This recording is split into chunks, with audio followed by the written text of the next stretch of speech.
All right, welcome to Topic 5, Lecture 2. And in this lecture, we're going to take a look at the gender gap in representation. So what are you going to be learning about in this lecture? Well, this lecture is sort of background information for the discussion that you're going to be doing for this week on our online discussion. So as it says there, this week's discussion is about explaining why there is a gender gap in Congress, strategies for closing it, and whether the gap matters. And so in this lecture, I want to make sure I'm just going to give a refresher on the United States Congress so that we all are on the same page in terms of what it is. And then we're going to do a description of the gender gap in representation in Congress. So that's what the goals of this lecture are. So let's go ahead and get started. Okay, so let's start with a U.S. Congress refresher. So as many of you already know, the United States Congress is composed of two chambers. One is known as the U.S. House of Representatives, and the other is the United States Senate. So both the United States Senate and the United States House of Representatives are part of the federal legislature. They're both lawmaking branches, but there are some pretty significant differences between these two chambers. Let's look at the U.S. House of Representatives. Now, as many of you know, the U.S. House of Representatives is a much bigger branch of government. It has 435 members, but they serve a 2-year term. And so they're up for re-election every 2 years. The thinking was that because the United States House of Representatives was based on population, it was going to be more beholden to the people, okay? And so that the bigger your state is, the more representatives you have, and that you want to make sure that because they're representing specific populations, specific congressional districts, that they're basically up for re-election more frequently in order to stay in more contact with the people that they're representing. And so the House of Representatives is based on population. The larger the population of your state, the more members of the House that you get. Smaller, the less. In every state, regardless of how big its population or how really small its population, every state gets at least one member of the House of Representatives. Now, the House is more locally focused. And so if you're a member of the House, you're sort of representing your district. So if it's an urban district, you sort of get on committees that deal with urban issues. If it's rural, you get on committees that deal with rural issues. It's also less prestigious. I mean, it's prestigious to be a member of the House of Representatives, but it's not as prestigious as being a member of the Senate. Wisconsin has 8 House seats, okay? So we're a relatively small state. And so we have 8 representatives that represent the state of Wisconsin in the United States House of Representatives. So the United States Senate. So the United States Senate is different in that when you're elected to be a senator, you serve for a 6-year term. And each state gets equal representation. So it doesn't matter how populous your state is or how least populous your state is. No matter how big or large your population is, every state gets 2 senators. And that means that each state gets 2. There are 50 states. And as we know, there are 100 senators in the United States Senate. The Senate is more prestigious. Also, senators tend to be more nationally focused. So they are representing the interests of their state, but it is a smaller body. It's more collegial, and in theory, it is more deliberative, like discussing things in more detail. And it tends to have more of a national focus. In fact, focus on big national issues. Wisconsin obviously has 2 senators. We have 1 Democrat and 1 Republican. Tammy Baldwin, Democrat, Ron Johnson, Republican. And it's kind of odd because Wisconsin's a purple state, but we're really kind of polarized too, because Tammy Baldwin is probably one of the most liberal senators in the United States Senate, and Ron Johnson is probably one of the most conservative senators in the U.S. Senate. And Ron Johnson is up for re-election in the coming midterm elections in 2022. Okay, so every 2 years there is a federal election. And what that means is it's an election where you're going to be electing people who are going to represent us at the national election, at the national level. And so in 2020, there was a presidential election. And in 2 years, there will be another federal election. The president will not be up for reelection. The president's term is 4 years. But because the House of Representatives is elected every 2 years, there's this election cycle called the midterm elections. And so the midterm elections are coming up in 2022. In both the presidential elections and the midterm elections, okay, all the members are up for either election or re-election. Okay, if it's a vacant seat, there are people vying for the vacant seat, but if you hold that seat, you're trying to get yourself re-elected.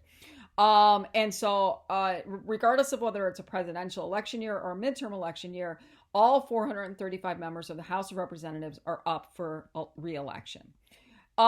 Every 2 years, 1/3 of the Senate is up for re-election. Okay. And so because senators serve 6-year terms, it's basically 1/3 is up for re-election in the 2020 elections. Then the next third will be up for re-election in the midterm elections. And then the next third of the Senate will be up for re-election in the presidential election that will take place in 2024. Keep in mind that members of both the House and the Senate serve for as long as they want, or really as long as the people who are electing them, the constituents, want. There are no term limits in the United States Congress. So every 2 years, as we've seen, that there is somebody in the Congress who's getting up for re-election. And so every 2 years, you basically have a new Congress, right? Because in the presidential election year, some senators might not get re-elected. New senators join, new members of the House join. And so every 2 years, a new session of Congress begins. And each session of Congress is numbered, okay?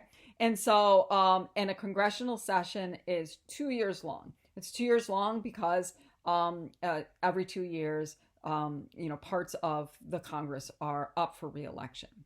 We are currently in the 117th U.S. Congress, okay? They've been numbered since the ratification of the United States Constitution since 1789, okay?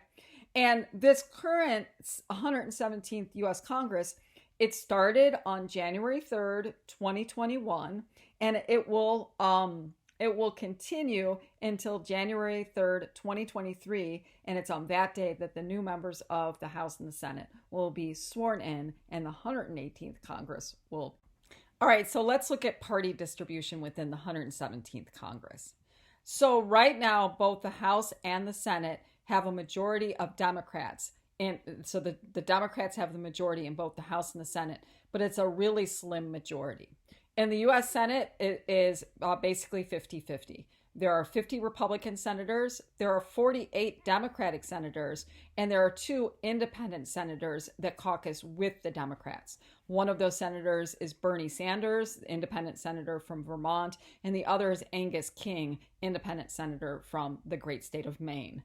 Now, you might say, what happens if it's 50-50? And in fact, if all goes as planned for the Democrats, they've got the big Build Back Better bill that they're trying to get through the Senate as a Senate budget reconciliation, which means they only need 50 votes. You might think, well, wait a second, 50-50, who breaks the tie? Well, the Vice President of the United States actually serves as the so-called President of the Senate. That's from the Constitution. And so Kamala Harris would come to the Senate and actually break the tie because she is the Vice President of the United States. In the U.S. House of Representatives, the Democrats also have a very slim majority. There are 220 Democrats, there are 212 Republicans, there are 3 vacancies right now. And so Dems have about a 51% majority in the House of Representatives. So as you're probably following the news, I mean, this doesn't necessarily have to do with gender and politics, but it does because the Build Back Better budget reconciliation has a lot to do with gender policies, or that policies that could impact gender, in particular childcare and funding for childcare and elder care. And so that you'll note that the Democrats don't have a lot of wiggle room in terms of passing these bills that they are hoping to pass. You might have thought that since there was such strong turnout in the 2020 presidential election, that the Democrats might have benefited from that, in particular since Joe Biden beat Donald Trump for the presidency. But actually, the Democrats lost 11 seats compared from in 2020. So they had more seats in the 2018 as a result of the 2018 midterm elections. And so the previous Congress, the 116th session of Congress, actually the Democrats had a stronger majority. But they lost 11 seats in 2020, which was kind of interesting. But that's what contributes to their really sort of slim majority right now. Okay, so now let's talk about the demographics, or the socioeconomic makeup of the members of Congress. Okay, we're going to take a big picture look first, and then we'll drill down and we'll take a look specifically at race and ethnicity and gender as well. So what is the demographic makeup of the United States Congress? Does Congress look like the United States demographically? So when you look at the general population of the United States, and you look at the demographics of the general population of the United States, is it representative? Does Congress look demographically like the broader population in the United States? Spoiler alert, it's not demographically representative. Does it matter whether or not Congress looks demographically like the broader population? And if it does matter, should efforts be made to make Congress more diverse? And so that's something that you're going to be discussing in your online discussion this week, in specific as it relates to gender diversity. Okay, so here is a graph from my American government textbook that shows representation in Congress based on different demographic categories. This is from the 116th Congress, so it's not quite up to date, but it's still, a lot hasn't changed since the 116th. I mean, a little bit, and we'll talk about that in a second.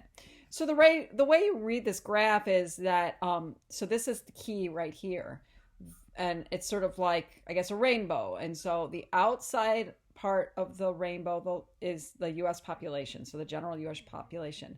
The middle rainbow part is the United States, the demographics of the United States House of Representatives. And the very internal one is the Senate, because the Senate only has 100, folks in it. So general pop, House, Senate. And then it shows the breakdown by gender, party, race, religion. And those are the ones we'll talk about. There are other ones down here, but we're not going to focus on those. And so basically, when you're looking at this, sort of compare the colors in the big population and see how it lines up with the colors in the Senate and the House.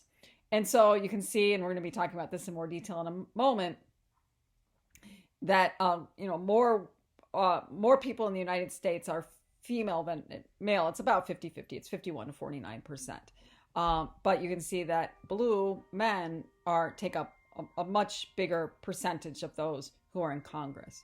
This is kind of interesting. We're not going to talk about this, but you might find it interesting that when it comes to party identification, about 30% of people identify as Republicans, about 35 or so percent identify as Democrats, and a big chunk of people identify as independents. But check it out, there are very few independents in Congress. So kind of got a gap in terms of party representation. Race, you can see that the United States is more diverse than Congress. And religion, pretty much parity here. That in terms of Protestant is red, and Catholic is yellow, and blue is no religious affiliation. And so you can see that when it comes to Protestants and Catholics, pretty close alignment. But when it comes to no affiliation, there are not a lot of non-affiliated in the Congress. So anyways, this is kind of a cool pie chart to sort of get a general sense of the demographic representation in Congress. But now let's dig in and we'll talk about gender. So advances have been made in terms of diversity in the United States Congress, but we still have a way to go. 77% of Congress is white, while only 60% of the U.S. population is white. And so Congress is more white than the general population. 51% of the U.S. population is women, and only 27% of the members of Congress are women. Now, that's a big improvement over even just the 116th Congress, where in the previous Congress it was 24%, we're up to 27%, and in large part because of the increase in the number of women Republicans that were elected. And that's going to be an article that you're going to be reading for this week's discussion. When it comes to openly LGBTQ representatives in the Congress, that 2% of the House is LGBTQ, openly LGBTQ, and 2% of the Senate as well. And that's compared to about 6% in the United States population. So still a gap, but not as big of a gap as some of the other categories. Two of the members of who represent Wisconsin in this Congress are openly LGBTQ. Wisconsin Representative Mark Pocan from the La Crosse area is identifies openly as gay, and Senator Baldwin, she openly identifies as lesbian. Currently, there are no transgender members of Congress, at least no openly transgender member of Congress. But in the last election cycle, we've actually seen an increase in the number of transgender folks who are holding state seats in state legislatures. And so that's oftentimes a stepping stone to serving in Congress. So it will only be a matter of time before we see transgender member of Congress. Do note that President Biden did select a transgender doctor, Rachel Levin, to be the Assistant Health Secretary for the Department of Health and Human Services. Okay, so here's a graphical representation of men and women in Congress from 1917. And so even before the passage of, or the ratification of the 19th Amendment in 1920, we did have a few women who were serving in Congress. And as you know from your reading from last week, Jeanette Rankin from Montana, representing the state of Montana, was elected to Congress in 1916.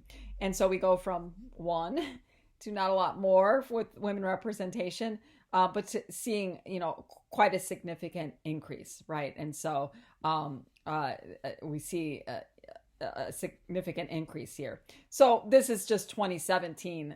The gap is closing, but as some of the readings that that you'll be reading today, that if we keep going at this rate, it'll be about 100 years before we get gender parity within Congress. This graph takes a look at the number of women in Congress, and it breaks it down by party. And so red is Republican and blue is Democrats. Now, right now, there are 120 women in the House of Representatives. It's 27%. The House is 27% women. But you'll notice that the vast majority of women representatives in Congress are affiliated with the Democratic Party. But we can see that there was a really large increase in the number of women who affiliate with the Republican Party as a product of the 2020 elections.